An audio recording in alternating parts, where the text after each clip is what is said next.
ربانی انسان کے لیے قلعہ بن جاتا ہے۔ جب بندہ شیطان کا وسوسہ قبول نہیں کرتا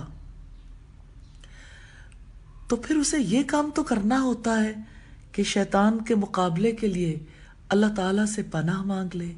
اللہ تعالیٰ شیطان کے فتنے سے بھی بچاتا ہے، نیکی کی توفیق بھی دیتا ہے، اور ایمان کو طاقتور بھی بناتا ہے، اپنے راستے کو روشن بھی کر دیتا ہے۔ تو اللہ کی پناہ مانگنا دراصل اللہ رب العزت کی قدرت کا اعتراف کرنا ہے۔ یہ اعتراف بہت بڑا عمل ہے اور ہر جگہ ہر مقام پر چاہیے۔ نبی صلی اللہ علیہ وسلم نے بیت الخلاء میں داخل ہوتے وقت بھی شیطان سے پناہ لینے کے لیے دعا سکھائی، اللہم انی اعوذ بک من الخبث والخبائث، اللہ بے شک میں ناپاک جنوں اور جنیوں سے تیری پناہ چاہتا ہوں۔ اور آپ نے مسجد میں داخل ہوتے وقت بھی شیطان مردود کے شر سے عظمت والے رب کی پناہ مانگنی سکھائی، اعوذ باللہ العظیم وبوجہہ الکریم وسلطانہ القدیم من الشیطان الرجیم، میں شیطان مردود کے شر سے انتہائی عظمت والے اللہ، اس کے انتہائی محترم چہرے، اس کی ازلی بادشاہت کے ساتھ پناہ لیتا ہوں۔ اور مسجد سے نکلتے وقت بھی شیطان کے شر سے پناہ چاہیے۔ رسول اللہ نے سکھایا، اللہم عاصمنی من الشیطان الرجیم، اللہ مجھے شیطان مردود سے بچا لے۔ پھر آپ صلی اللہ علیہ وسلم نے غصے کے وقت اعوذ باللہ من الشیطان الرجیم پڑھنی سکھائی، اور غلط بات منہ سے نکل جانے پر بھی یہی بات کہ آپ اللہ کی پناہ لے لو اور لا الہ الا اللہ وحدہ پڑھ لو، اور گدھے کی آواز سن کر بھی اعوذ باللہ پڑھ لیں۔ اور پھر اسی طرح سے ہر موقع پر اللہ کی پناہ مانگنے والے کے لیے اللہ تعالی مددگار بن جاتے ہیں، اسے پناہ دیتے ہیں۔ جیسے مواقع میں سے ایک بڑا اہم موقع برا خواب دیکھنے کا بھی ہے۔ شیطان کے شر سے بچنے کے لیے اعوذ باللہ من شرہا ومن شر الشیطان، میں اللہ کی پناہ لیتا ہوں اس خواب کے شر سے اور شیطان کے شر سے۔ اور رات کو سوتے وقت بھی شیطان کے شر سے پناہ مانگنی ضروری ہے۔ بسم اللہ وضعت جنبی اللہم اغفر لی ذنبی واقصا شیطانی وفک ریحانی وجعلنی فی الندی الاعلی، اللہ کے نام کے ساتھ میں نے اپنا پہلو رکھا، اے اللہ میرے لیے میرے گناہ بخش دے اور میرے شیطان کو ذلیل کر دے اور میری قید کو کھول دے اور مجھے اعلیٰ و عرفہ مجلس کا ہم نشیں کر دے۔ صبح و شام اور بستر پر لیٹتے وقت بھی شیطان کے شر سے اللہ تعالیٰ کی حفاظت مانگنی سکھائی محمد صلی اللہ علیہ وسلم نے۔ اللہم فاطر السماوات والارض عالم الغیب والشہادۃ رب کل شیء وملیکہ اشہد ان لا الہ الا انت اعوذ بک من شر نفسی وشر الشیطان وشرکہ، اے اللہ آسمانوں اور زمین کے پیدا کرنے والے، پوشیدہ اور موجودہ چیز کے جاننے والے، ہر چیز کے رب اور اس کے مالک، میں گواہی دیتا ہوں کہ تیرے سوا کوئی معبود برحق نہیں ہے۔ میں اپنے نفس کے شر سے، شیطان کے شر سے اور اس کے شرک سے تیری پناہ لیتا ہوں۔ اسی طرح ڈر اور گھبراہٹ کے وقت بھی شیطان کے شر سے پناہ مانگنی ضروری ہے۔ اعوذ بکلمات اللہ التامۃ من غضبہ وشر عبادہ ومن ہمزات الشیاطین وان یحضرون، میں اللہ کے کامل کلمات کی پناہ میں آتا ہوں، اس کی ناراضگی سے، اس کے بندوں کے شر سے اور شیاطین کے وسوسوں سے، اور اس بات سے کہ وہ میرے پاس آئیں۔ اسی طرح سے شوہر بیوی جب آپس میں تعلق قائم کریں اس وقت بھی شیطان سے پناہ مانگنی ضروری ہے۔ بسم اللہ اللہم جنبنا الشیطان وجنب الشیطان ما رزقتنا. اللہ کے نام کے ساتھ شروع کرتا ہوں، اے اللہ ہمیں شیطان سے بچا اور شیطان کو اس سے دور رکھ جو تو ہمیں عطا فرمائے. تو زندگی میں کوئی بھی کام کرنا ہے دشمن نے تو گھیرنا ہے، دشمن کے گھیرے میں انسان آسانی سے آ سکتا ہے، اس لیے اللہ تعالیٰ کی پناہ کی ضرورت ہے. اور شیطان سے حفاظت کے لیے اذان دینا اور پھر اعوذ باللہ منک پڑھنا، میں تجھ سے اللہ کی پناہ میں آتا ہوں. اور اسی طرح سے کبھی بہت زیادہ تکلیف میں العن کا بلعنت اللہ، میں تجھ پر اللہ کی لعنت کے ساتھ لعنت بھیجتا ہوں کہنا بھی ضروری ہے. اور موت کے وقت بھی شیطان کے اچکنے سے پناہ مانگنی چاہیے. اللہم انی اعوذ بک من الہدم واعوذ بک من التردی واعوذ بک من الغرق والحرق والحرم واعوذ بک ان یتخبطنی الشیطان عند الموت. اے اللہ بے شک میں تیری پناہ لیتا ہوں دب کر مرنے سے، اور میں تیری پناہ لیتا ہوں گر کر مرنے سے، اور میں تیری پناہ لیتا ہوں غرق ہونے سے، جلنے سے، از حد بوڑھا ہو جانے سے، اور میں تیری پناہ لیتا ہوں اس سے کہ شیطان مجھے موت کے وقت بدحواس کر دے. اور شیطانی وسوسوں کا علاج ہے اللہ اکبر اللہ اکبر اللہ اکبر الحمدللہ الذی رد کیدہ الی الوسوسہ. اللہ سب سے بڑا ہے، اللہ سب سے بڑا ہے، اللہ سب سے بڑا ہے. سب تعریف اللہ تعالیٰ کی جس نے ابلیس کے مکر کو وسوسے کی طرف لوٹا دیا. اسی طرح سورہ فلق اور سورہ ناس پڑھنا، آمنت باللہ پڑھنا، اور اس کے ساتھ اللہ احد اللہ الصمد لم یلد ولم یولد ولم یکن لہ کفوا احد پڑھنا. اور اسی طرح هو الاول والآخر والظاہر والباطن وهو بكل شیء علیم.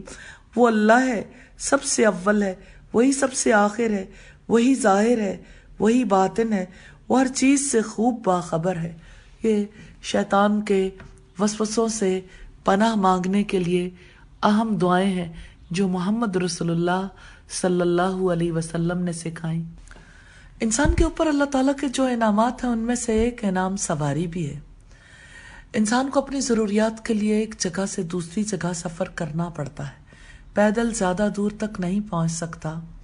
اللہ تعالیٰ نے انسان پر جو انعام کیے، انسان کے لیے کتنی چیزوں کو مطیع بنا دیا جو اس کے لیے سواری کا کام دے سکتی ہیں.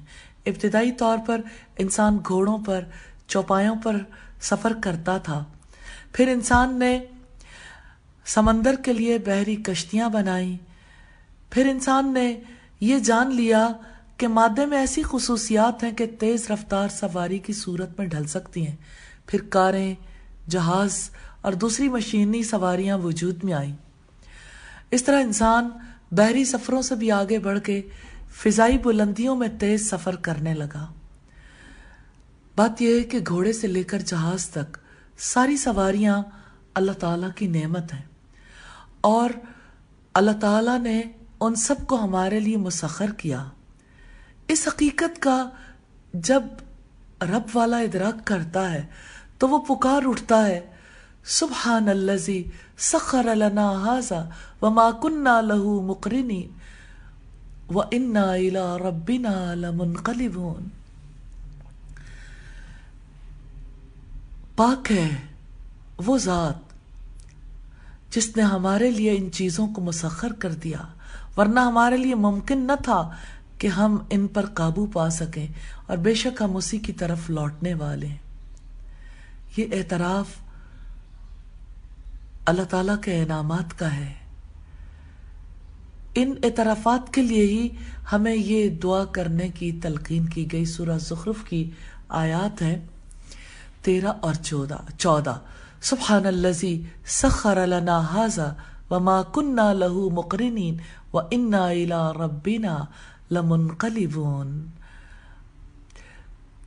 تو اللہ تعالیٰ کا شکر ادا کرنا دنیا میں بھی بہت بڑی بلیسنگ ہے، اور آخرت میں بھی اللہ تعالیٰ کا انعام پانے کا ذریعہ ہے، اور ناشکری دنیا میں بھی ناقدری ہے اور آخرت میں بھی عذاب کا ذریعہ ہے۔ سوار ہونا نعمت ہے، نعمت کا اعتراف کیجیے اور ہمیشہ سوار ہوتے وقت اللہ تعالیٰ کو یاد کیجیے، یہی ربانی زندگی کا تقاضا ہے۔ اللہ تعالیٰ ہم سب کو ایسی زندگی نصیب کرے کہ ہم لمحے لمحے اپنے رب کو اپنی یادوں میں بسائیں اور ہمیشہ رب والے بن کر جئیں۔ سبحانک اللہم و بحمدک نشہد ان لا الہ الا انت نستغفرک و نتوب الیک۔ السلام علیکم ورحمۃ اللہ وبرکاتہ۔